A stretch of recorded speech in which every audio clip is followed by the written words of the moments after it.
स्वाती तिच्या नंदेला म्हणाली, काव्यताई, या घरात तुमचे कायम स्वागत असेल, पण आता या घराचे काही नियम असणार आहेत. सुनेचे बोलणे ऐकून तिच्या सासूचा चेहरा रागाने लाल झाला. काव्या तिथेच उभी राहून तोऱ्यात म्हणाली, हे माझ्या आईबापाचं घर आहे. या घरात मी कुठलेही नियम पाळणार नाही. पण त्या दिवशी स्वाती भांडण न करता मोठ्या आवाजात फक्त एवढंच म्हणाली, आजपासून घरातले नियम सगळ्यांसाठी सेम असतील. स्वातीच्या लग्नाला 4 वर्ष झाली होती. तिचा नवरा किरण एका प्रायव्हेट कंपनीत नोकरी करत होता. त्याच्या घरात त्याची आई आणि त्याची धाकटी बहीण काव्या राहत होती. काव्याच्या लग्नाला पण 2 वर्ष झाली होती. तरीसुद्धा ती प्रत्येक महिन्याला माहेरी येत असायची. तिच्या येण्यामुळे कुणाला वाईट वाटत नव्हतं, पण माहेरी आल्यावर ती पूर्ण घरावर तिचा हुकूम गाजवत असायची. किचनमध्ये जेवणात काय बनणार, घरात कोण कुठले कपडे घालणार, सगळ्यांवर ती तिची मर्जी चालवत असायची. तिला जे आवडत असेल तेच जेवण किचनमध्ये बनत असायचे. इथपर्यंत की तिची वहिनी फोनवर कुणाशी बोलत आहे त्याच्यावर सुद्धा लक्ष ठेवून बसत असायची. तिच्या आईला सुद्धा मुलीचे प्रत्येक वागणे योग्य वाटत असायचे. जर काव्या कुठल्या गोष्टींवरून स्वातीला ओरडत असायची तर तिची सासू त्या दोघींच्यामध्ये कधीच बोलत नसायची किंवा मुलीची चूक त्यांना कधी दिसतच नसायची. उलट तिची सासू म्हणायची की काव्या या घरची मुलगी आहे, त्यामुळे तिला या घरातल्या गोष्टीत बोलण्याचा पूर्ण हक्क आहे. स्वाती पण खूप वर्षे काही बोलली नाही, सगळं सहन करत राहिली. तिला असं वाटलं की वेळेसोबत सगळं ठीक होईल. पण हळूहळू गोष्टी एवढ्या वाढायला लागल्या की तिची नणंद घरात कुणालाही न सांगता तिच्या किचनमधल्या वस्तू उचलून तिच्या सासरी घेऊन जायला लागली. कधी घरातले तूप घेऊन जायची, तर कधी गहू, तांदूळ, तर कधी मुलांसाठी आणून ठेवलेली फळं उचलून घेऊन जायची. आणि जर स्वाती काही बोलायला किंवा विचारायला गेली तर तिला उत्तर मिळत असायचे की मी माझ्या घरातूनच घेऊन जात आहे, त्यामुळे तुला हिशोब द्यायची काही गरज नाही, तू काही तुझ्या माहेरातून घेऊन आली नाहीस. एक दिवस किरणने पूर्ण महिन्याचा किराणा माल भरला होता. स्वातीने पण पूर्ण महिन्याच्या हिशोबाने सगळे सामान व्यवस्थित डब्यात भरून ठेवले होते. पण 2च दिवसांनी तिने बघितलं तर अर्ध्या महिन्याचे सामान किचनमधून गायब झालं होतं. सासूला विचारल्यावर समजले की तिची नणंद सकाळी आली होती आणि तिला लागणारे गरजेचे सामान घेऊन गेली. स्वाती तिच्या सासूला म्हणाली, आई, कमीत कमी सांगायचं तरी होतं. त्यावेळी तिची सासू म्हणाली, माझी मुलगी तिच्या माहेरातून थोड्याशा वस्तू घेऊन गेली, मग त्यात तुला सांगण्यासारखं काय आहे? मीच तिला फोन करून सांगितलं होतं की तुझ्या भावाने घरात महिन्याचा किराणा भरला आहे. त्या दिवशी रात्री स्वाती खूप उशिरापर्यंत जागी होती. तिला पहिल्यांदा जाणीव झाली होती की खरा प्रॉब्लेम तिची नणंद माहेर येण्यामुळे होत नाही, तर कारण नसताना माहेरच्या कुठल्याही गोष्टीत त्यांच्या नाक खुपसण्यामुळे होत आहे. दुसऱ्या दिवशी ती कुणाला काहीही बोलली नाही किंवा कुठली तक्रार पण केली नाही. तिने फक्त मनातच एक निर्णय घेतला की आता ती कुणाला माहेर येण्यापासून थांबवणार नाही, पण या घराच्या भल्यासाठी ती काही नियम बनवणार आणि ते सगळ्यांनी मान्य करणे गरजेचं आहे. मग ती या घरची सून असो किंवा मुलगी असो किंवा मुलगा असो. आणि हेच नियम घराचे भविष्य, वातावरण बदलणार होते. दुसऱ्या दिवशी स्वाती नेहमीप्रमाणे लवकर उठली. सगळ्यात अगोदर तिने नाश्ता बनवला. मुलांचे टिफिन तयार केले. मुलांना उठवून त्यांचं आवरून त्यांना शाळेत पाठवलं आणि नंतर हॉलमध्ये डायनिंग टेबलवर एक वही ठेवली. त्या वहीच्या पहिल्या पानावर मोठ्या अक्षरात लिहिले होते, घराच्या खर्चाच्या आणि सामानाच्या हिशोबाची वही. स्वाती नाश्ता करताना घरातल्या सगळ्यांच्या समोर म्हणाली, मी ही घर खर्चाच्या हिशोबासाठी नवीन वही घातली आहे. या घरातून जो कोणी पैसे किंवा सामान घेईल त्याने या वहीमध्ये त्याचं नाव आणि घेतलेले सामान लिहायचे. यामुळे कुणाला कुणावर संशय पण येणार नाही आणि आपल्यामध्ये गैरसमज पण होणार नाहीत आणि घरच्या महिन्याच्या खर्चाचा हिशोब पण नीट लागेल. जेव्हा किरणने ती वही बघितली तेव्हा म्हणाला, मला यात चुकीचं असं काहीच वाटत नाही. यामुळे सगळ्यांसाठी खूप सोपं होईल आणि मला पण खर्चाचा हिशोब व्यवस्थित लागत जाईल. स्वाती फक्त हसून म्हणाली, मी कुणाला घरातून सामान घेऊन जाण्यापासून थांबवण्यासाठी ही वही घातली नाही, तर फक्त घराच्या खर्चाचा हिशोब व्यवस्थित लागण्यासाठी हे सगळं केलं आहे. 15 दिवसांनी काव्या नेहमीप्रमाणे तिच्या माहेरी आली आणि आल्या आल्या सरळ किचनमध्ये गेली आणि डब्यातून सुकामेवा आणि तुपाची भरणी स्वतःच्या ताब्यात घेतली आणि बाहेर आली. कारण तिला असं वाटत होतं की तिला बघितल्यावर तिची बहिणी सगळ्या वस्तू लपवून ठेवेल. तेवढ्यात तिची नजर बाहेर टेबलवर ठेवलेल्या वहीवर पडली. तिने ती वही हातात घेतली आणि वाचली.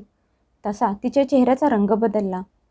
ती मोठ्या आवाजात म्हणाली, आई, आता मला पण या वहीत लिहून सामान घेऊन जायला लागणार आहे का?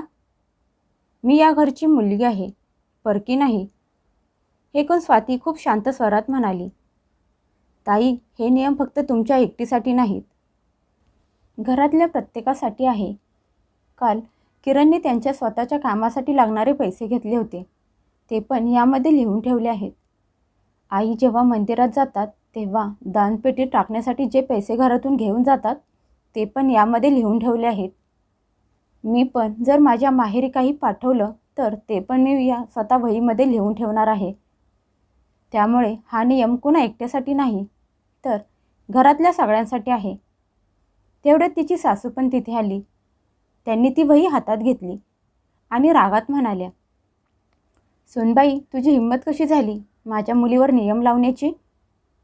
स्वाती पहिल्यांदा सासूच्या डोळ्यात बघून न घाबरता म्हणाली, आई, मी कुणावर नियम लावले नाहीत. मी घरासाठी नियम लावले आहेत.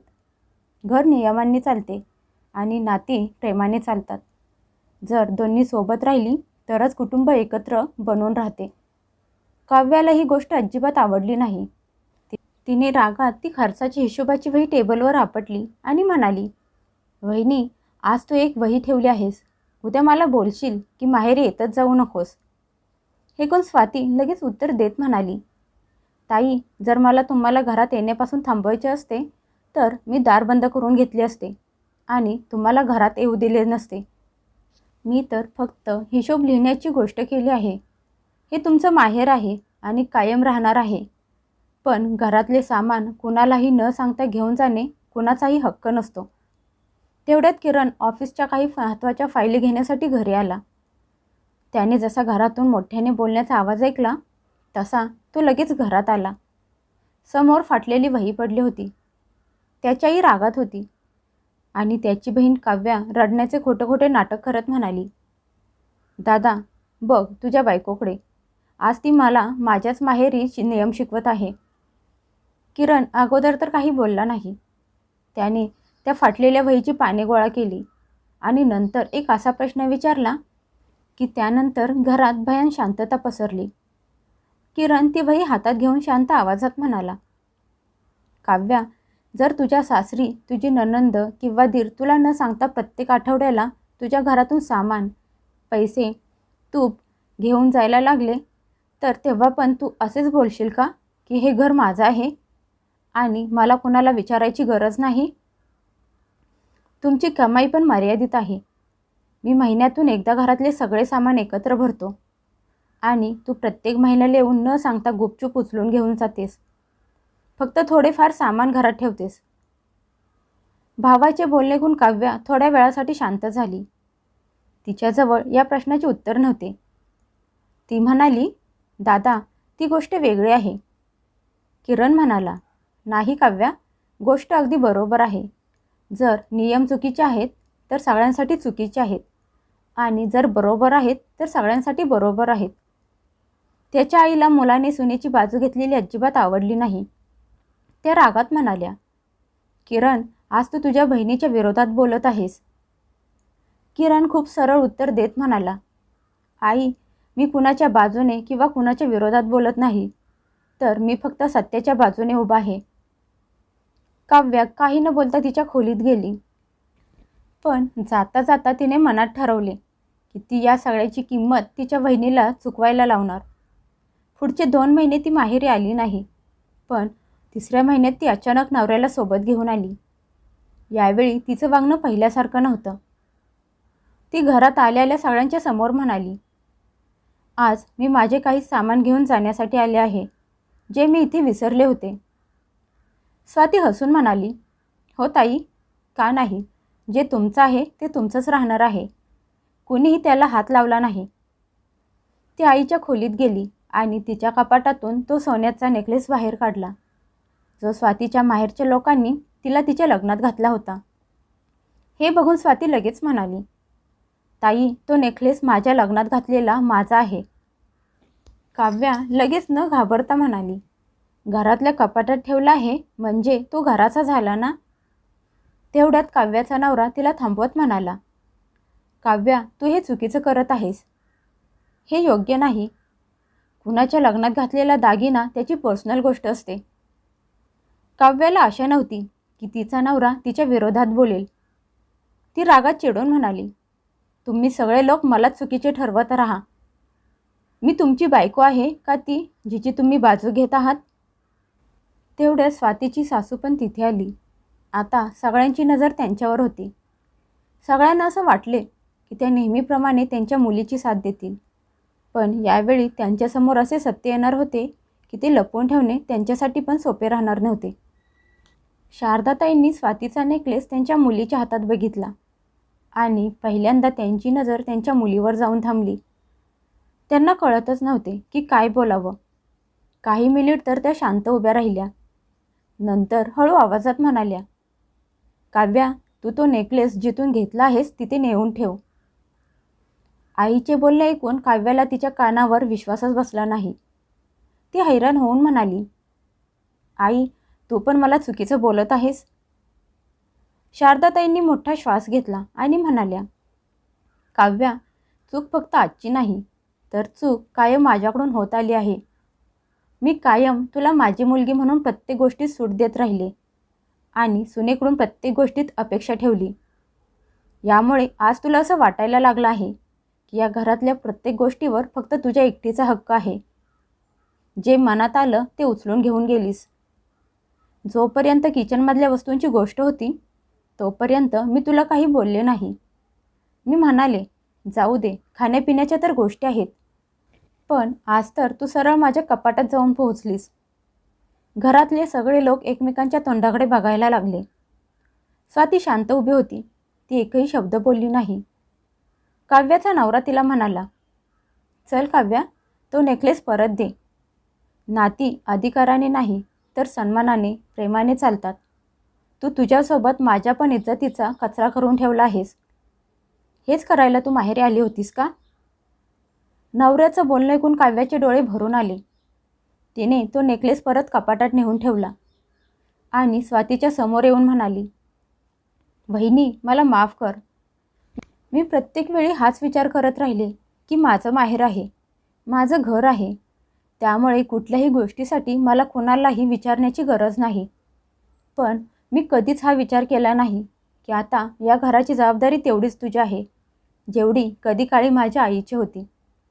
स्वातीने प्रेमाने तिचा हात पकडला आणि म्हणाली, ताई, मी कधीच तुम्हाला या घरात येण्यापासून अडवलं नाही. माझी फक्त एवढीच इच्छा होती की घरात एकसारखा मान, सन्मान आणि एकसारखे नियम सगळ्यांसाठी असावेत.